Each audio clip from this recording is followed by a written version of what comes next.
Hi guys, Hamster here. I just wanted to share with you guys, in case you're interested, my EDC setup. What do I carry? I'll show you. This is what I carry. I'm not going to say this is the best system.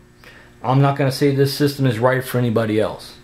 I'm going to say this system is right for me, and I'll explain why.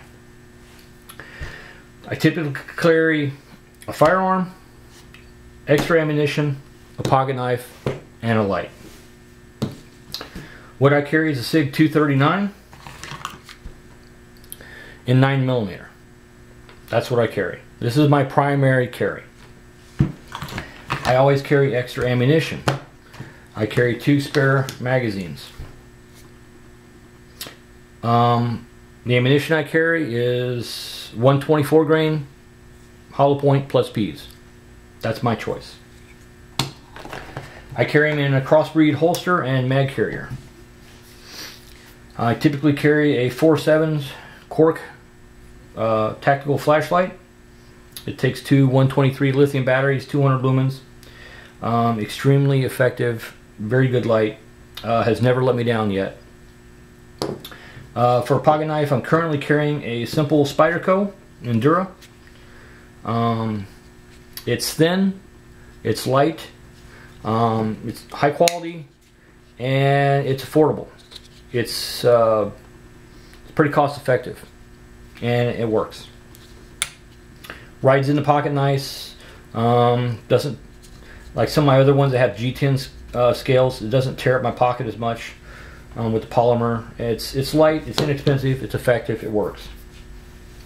This is what I typically carry. This is what you would find me normally carrying most of the time. Not always, or sometimes I carry something different or variations, but this is what I typically will be carrying. And this works for me.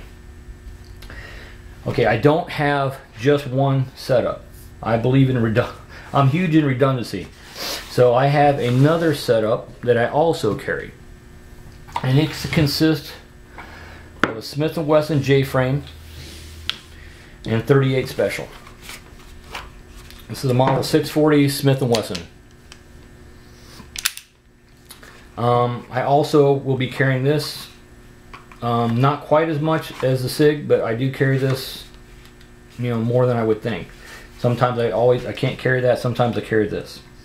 And I carry this with a simple inside the waistband holster, or if it's right, I just put it with a simple leather holster and I just carry it in my front pocket. I also carry extra ammunition for this. I don't carry a speed loader, I carry a little speed strip. I carry 5 rounds, even though it holds 6, I carry 5 rounds. And for some reason, I think Levi's must have took the exact measurement off this, because this fits exactly perfect in the watch pocket of my Levi's. It drops right in, and the only thing sticking out the top of my watch pocket is about that much rubber. Just enough for me to grab, pull right out of my watch pocket. And I really like the fact that I can carry my ammunition on my strong side, same as I carry the revolver. For me, that works for reloading. I like to have my ammunition on my strong side. Unlike my other setup, I want the ammunition on my weak side. This, I also carry a plus P 38 special round. And a lot of times when I'm carrying this, I'll be carrying a variation of a different flashlight. I like this Preon 2 4.7s, outstanding light, very powerful. And sometimes I'll be carrying my Leatherman Charge, and it acts as my pocket knife and a multi-tool. So I have a pocket knife, I have a flashlight, I have spare ammunition, and I have my main weapon. So these are my 2 setups I have. I'm big in redundancy. I have 2 setups. In case one goes down, I have a backup setup. In case one is not right for that particular occasion, I have another setup that's slightly different. But these are my 2 main EDC carries. This is the one you encountered me, I would probably have on me, would be this setup right here. Why a flashlight? I think flashlights are fantastic. Flashlights are important.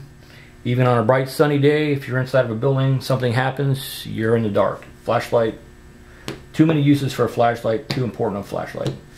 Blades, I think man's been carrying freaking some kind of blade on them for the past couple thousand years. Fantastic tool.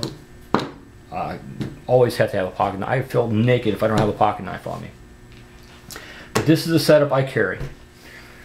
And why do I carry this, and what recommendations could I give to you for your EDC setup? Well, I can't really tell you what to carry. I can't tell you a SIG is right for you, a Smith & Wesson is right for you. There's 3 simple rules that I could give you that will, I think, help you in your determination. Rule number 1, buy the highest quality that you can afford. And maybe even if you have to save up and it takes a little time to get what you want, save the money to get the highest quality weapon, flashlight that you can. So look for highest quality in materials, workmanship. 2 would be reliability. You would think that high quality materials and reliability would go hand in hand, but that's not always the case. Sometimes you can have high quality materials, great manufacturing technique, and have a crappy design, and you have inherent reliability problems. So you need a weapon, the highest quality weapon you can get, the highest reliability you can get.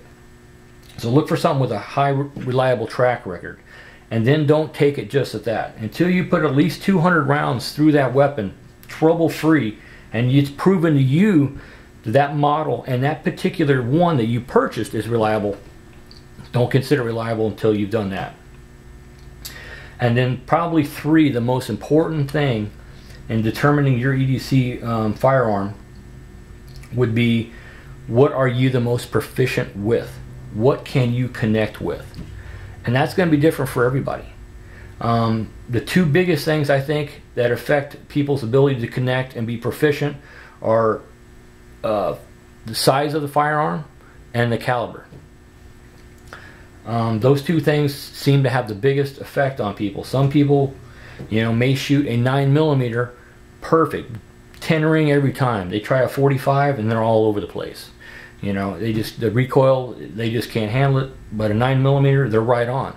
So that tells you right there, you may want a 45, I want a 45, but you can't hit anything with a 45, then what good is it? You got to look at a 9mm.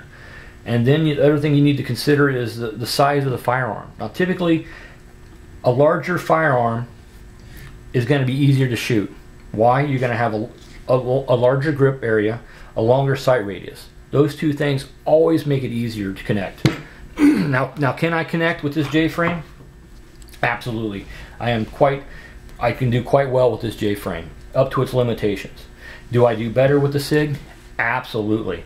With the SIG, I'm 10 times better than I am with the J-frame. The sights are better, the grip's better, the sight radius is longer. Of course, I do much more better with the SIG. So those are things to look for. I think, quality materials, reliability, and what you could connect with. If you have smaller hands, maybe a smaller frame, a medium-sized frame or smaller frame would be better. Maybe a larger frame, you're struggling to get, the length of pull is so long, you're struggling to get your finger on the trigger, and you're pulling it. your trigger control is poor. So you got to find a firearm you connect with. And basically, that's why I carry the SIG. A lot of guys say the SIG's kind of big for concealed carry. It's kind of heavy. Yep, it's a little big. It's a mid-sized gun. It's not compact. It's a little heavy. Yep, but those 2 things, what make me extremely proficient. I do better with a slightly heavier and larger firearm. I am extremely proficient with this gun. That is the main reason I carry this, because I can connect with that. It's a high quality materials, it's a reliable design. This weapon has proven to me to be extremely reliable, but the number 3 thing that I think is the most important thing when you're coming up with a system, I can connect with this. The number 1 reason, if people ask me, why do you carry that gun? Because I can connect with it. If you can't connect with it, it really doesn't matter what you're carrying. So that's the most important thing. Once you find a high quality weapon that you can connect with, that's reliable, then you can go find a system to carry that. Now obviously, the smaller, the lighter the weapon, the easier it will be to conceal, the easier it will be to carry. But those are irrelevant if you can't connect with it. So when you're putting together your system, look for quality, reliability, and most importantly, what can you connect with? Because at the end of the day, that's all that really matters. So if anybody was interested in what a hamster carries, this is what I do. This particular setup may not be right for you, but I think those 3 simple rules will help you figure out what is right for you. So thanks for watching.